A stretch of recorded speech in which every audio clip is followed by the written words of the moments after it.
In this episode 82 of the Daily Hustle, it's part 2 of the Jeff Bezos principles for continued company growth. We continue on the last episode here. Some dynamite stuff in here for you and your business. Also, we talk about magic numbers. Broadcasting from the box that rocks and Thrive15.com world headquarters, it's the Daily Hustle with Daniel McKenna.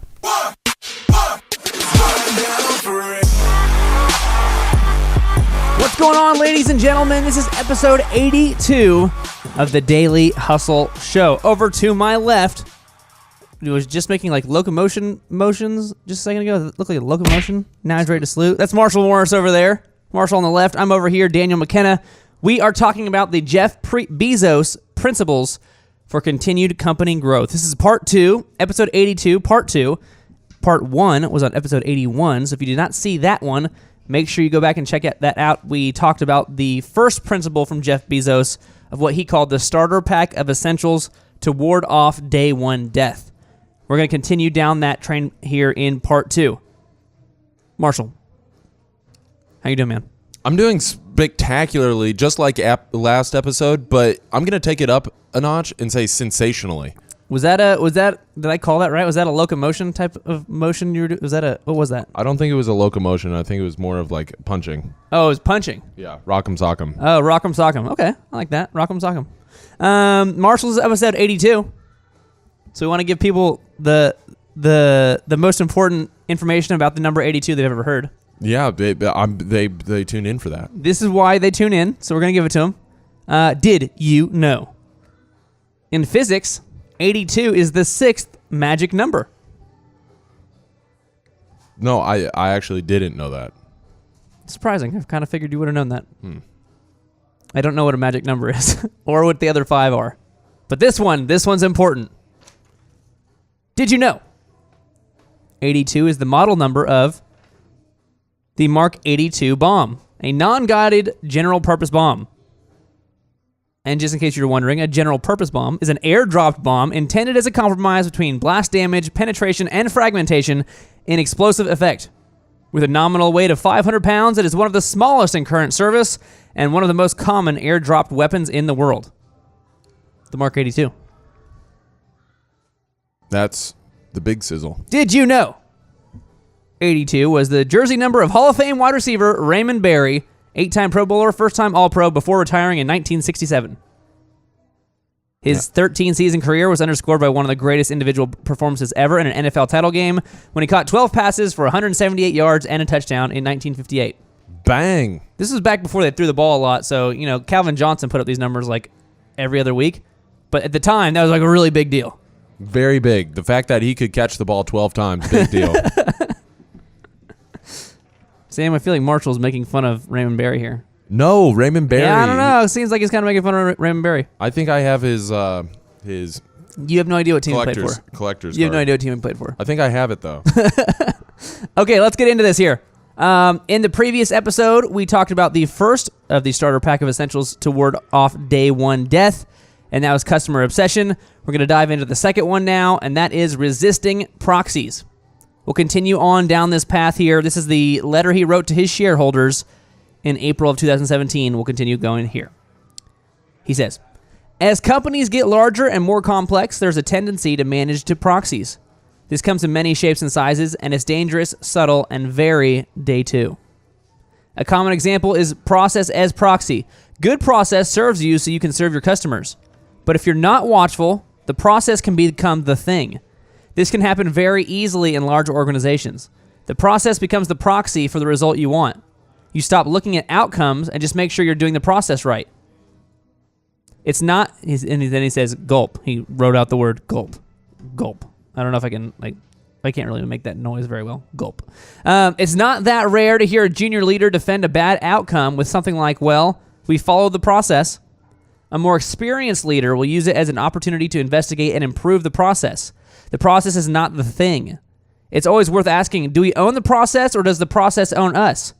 In a day two company, you might find it's the second. Another example. Market research and customer surveys can become proxies for customers, something that's especially dangerous when you're inventing and designing products. 55% of beta testers report being satisfied with this feature. That's up from 47% in the first survey. That's hard to interpret and could unintentionally mislead. Good inventors and designers deeply understand their customer. They spend tremendous energy developing that intuition. They study and understand many anecdotes rather than only the averages you'll find on surveys.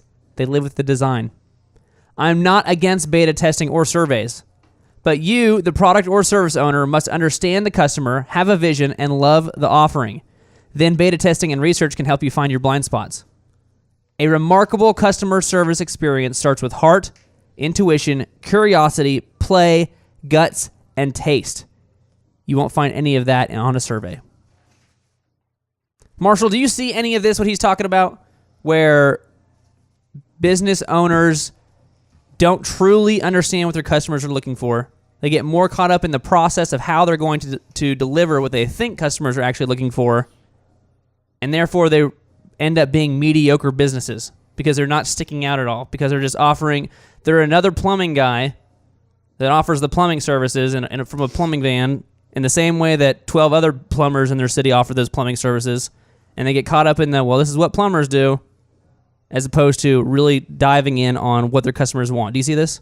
Yeah, so you gotta, when you're operating a business and you're offering a service or some type of product, you have to give the customers what they want, and the only way to understand what they want is to go ask them. You must go to where they are, you must go talk to them, you must go communicate and dialogue with them and understand what is the emotion that they are experiencing when they're using your product or service, and furthermore, what is the emotion of buying your products or service like? Because that's going to tell you more than any type of numbers or metrics. Numbers or metrics, they can be great at scale because they are a non-emotional evaluation of your company or service, but you must dialogue with them, because if not, then it could be that your company is drifting, but your numbers and metrics are not going to tell you that. So we've talked a lot about surveys and that sort of stuff on this show before, especially when we were going through all the service profit chain, talking about Taco Bell, how they did their surveys, talking about the NYPD, their sort of surveys, that sort of stuff. He's talking about in here not looking at just the survey averages and really knowing what it is that the customer wants. It's a little bit, it's not anti the idea we've been talking about, but it's like a slightly different path. Talk to us about the Airbnb story here, because Airbnb could have, when they were starting, they could have put up a little survey on their website every time you used Airbnb as a seller, right? You're renting out your house, you're renting out your apartment, whatever. You could fill out a survey to tell Airbnb what you thought, what could be. They could have done that. But talk to us about what those guys really did in the beginning of their company. Yeah, so Airbnb was finding that only specific markets were being successful, and so therefore they needed to find out. They needed to, they thought the idea was failing. They thought that these successful areas were, they were just like exceptions, or they just like the market trends were just perfect for them to be successful. And so when they were talking with Paul Graham at Y Combinator, one of the investors, one of the pieces of advice that he gave them was just go see them, go talk to them, go to the front doorstep of these people and figure out why their listings are working, why these particular areas were working, and why the other ones were not. But he literally said some of the best money that can be spent right now, spend the rest of the investment on just going and finding out specifically what these people are doing. And he didn't say email, he didn't say pick up the phone, he said literally go out and see them, go to their place where they're listing it and dialogue with them. And that turned out to be a slightly successful move. Yeah, Airbnb is a thing. Airbnb is a thing. Doesn't seem like it should be a thing, but it's a thing. It is a thing. Here's the thing that stuck out to me of that long stuff I just read there from old Jeff. Good inventors and designers spend tremendous energy developing intuition to deeply understand their customer. And also, you, the product or service owner, must understand the customer, have a vision, and love the offering. Love the offering. That was Resisting Proxies. Now we're going to get into embracing external trends. Embracing external trends. It says, the outside world can push you into day 2 if you won't or can't embrace powerful trends quickly. If you fight them, you're probably fighting the future. Embrace them and you have a tailwind. These big trends are not that hard to spot. They get talked and written about a lot, but they can be strangely hard for large organizations to embrace. We're in the middle of an obvious one right now, machine learning and artificial intelligence. Over the past decades, computers have broadly automated tasks that programmers could describe with clear rules and algorithms. Modern machine learning techniques now allow us to do the same for tasks where describing the precise rules is much harder. At Amazon, we've been engaged in practical application of machine learning for many years now. Some of this work is highly visible. Our autonomous Prime Air delivery drones, the Amazon Go convenience store that uses machine vision to eliminate checkout lines, and Alexa, our cloud-based AI assistant. But much of what we do with machine learning happens beneath the surface. Machine learning drives our algorithms for demand forecasting, product search ranking, product and deals recommendations, so on and so forth. Though less visible, much of the impact of machine learning will be of this type, quietly but meaningfully improving core operations. Now, Marshall, a lot of, I would say almost every, but at least a lot of small businesses won't get into anything this complicated, right? Like machine learning, that advanced sort of technology is, maybe 10 years, 20 years away from being normal, to the point where most small businesses would even think about trying to do that sort of stuff. But what correlation can we make here in that Amazon has dozens and hundreds of products and services, yet they find time to invest heavily in these new technologies, in these new trends, in things that they think that they can move their business forward with? And what does this say about the business owner who is constantly working in their business but never on their business? Yeah, this is exactly what we talked about from the service profit chain. You've got to set your company and your different departments up to adapt to the changing trends over time. And so specifically, if there is something that is happening within the marketplace and industry in which you're working, then you have to commit time to be learning about that. 88% of the most wealthy people in the world, they spend at least 30 minutes a day refining their craft, getting better at their craft, seeking out new opportunities to do things better. And so specifically for you guys, everybody watching here, is you got to figure out what time of the day are you going to be working on the business, okay? The Innovator's Dilemma by Clayton Christensen, he talks about this, is do you spend all of your time doing the most profitable action in the business, or do you set aside some time that may be less profitable but will set you up for longer term success? So this is hugely important. This is hugely necessary. I thought that was, obviously a lot of that stuff is a much higher level than what we as small business owners need to even think about. But yeah, I think it's crazy that these big companies, like, have you heard about what Facebook is doing now? I've not heard. Facebook in a recent, I don't know if it was a shareholder meeting or what it was, but they were putting on this big presentation, their annual presentation. And Facebook is when you think of Facebook as a customer, you're like, oh, it's the online place where I can post how I'm feeling and look at pictures of cats and stuff, see some videos, right? Well, Facebook now, besides being one of the biggest data collection companies in the world, and that's how they make their money, they have all this data on you and they can target you different ways, and that's why businesses keep paying them. They have a team of 60 engineers. 60 engineers aren't cheap. They've got 60 of them working full-time on devices that can use optimal imaging to scan your brain so that you can type from what you're thinking. You don't have to say anything. You don't have to actually do anything with your fingers. You can just type by what you're thinking. That's next generation. That's next gen. They have people that are working on so that the functions in your ear that pick up vibrations and translate those vibrations into your brain as like audio, right? Like how you can hear me right now, the way your ear functions, especially for like deaf people. They're working on a machine that you would hear through your skin. It picks up those vibrations through your skin and translates them into your cranium the same way that like your ear would naturally. And they have already developed with their test subjects a vocabulary of 9 words that people can hear with their skin. I could have heard that with my skin.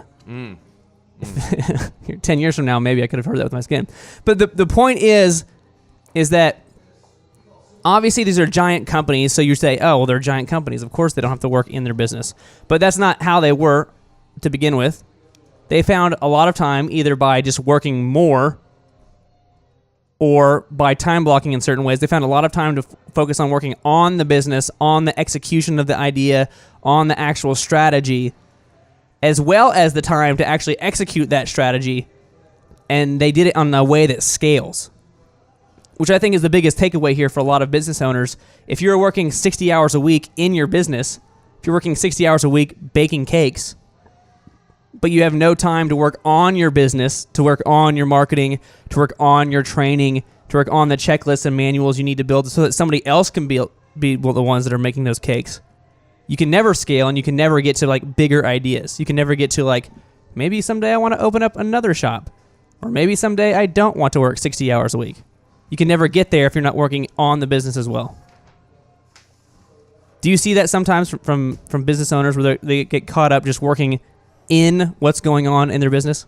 Yeah, it's crazy important that you're always working on the business. And because I think a lot of business owners, they will scale specifically how much they are doing. They have a lot of success, and that's the gateway for them having to sacrifice the time for working on the business. And so you see that a lot. And so as their business grows, they work more in the business, but not on the business. But it's important for your sustainable growth that you guard that time working on the business at all times. So the two things we talked about in here are resisting proxies, which is basically shorthand for saying get to know what your customers actually want and then double down on that. And then the other one here was embracing external trends, basically saying if there's stuff going on out there, like all of a sudden Google becomes a thing, but you never had any time to work on your business to learn that Google was a thing, and you keep continuing to advertise in the yellow pages because that's how it's always worked, then you're going to get passed up. People are going to beat you because you never had time to work on your business. You just kept saying, yeah, I'll keep throwing 20 grand down on those yellow book ads. Yellow book ads, yellow book ads, yellow book ads. And then you turn around and you're like, oh crap. Everybody's on Google now. Okay. That was episode 82 of the Jeff Bezos Principles for Continued Company Growth. Actually, part 2, just 82 of the show in general. Anything else? Anything else for the customers and the people that are listening at home, Marshall? Adapt or die. That's what your business has to do. So work on the business before it is too late. In the next episode, episode 83, which is part 3 of this series, we're going to bring it on home with the last of that starter pack of warding off day one death, and that is high velocity decision making. This is one that Marshall's going to get passionate about. I can already tell. He's excited about this one. That's in episode 83. But as far as episode 82, that's it for now. Over there to my left, the Rock'em Sock'em Marshall Morris. Over here, Daniel McKenna. We'll see you next time. Boom.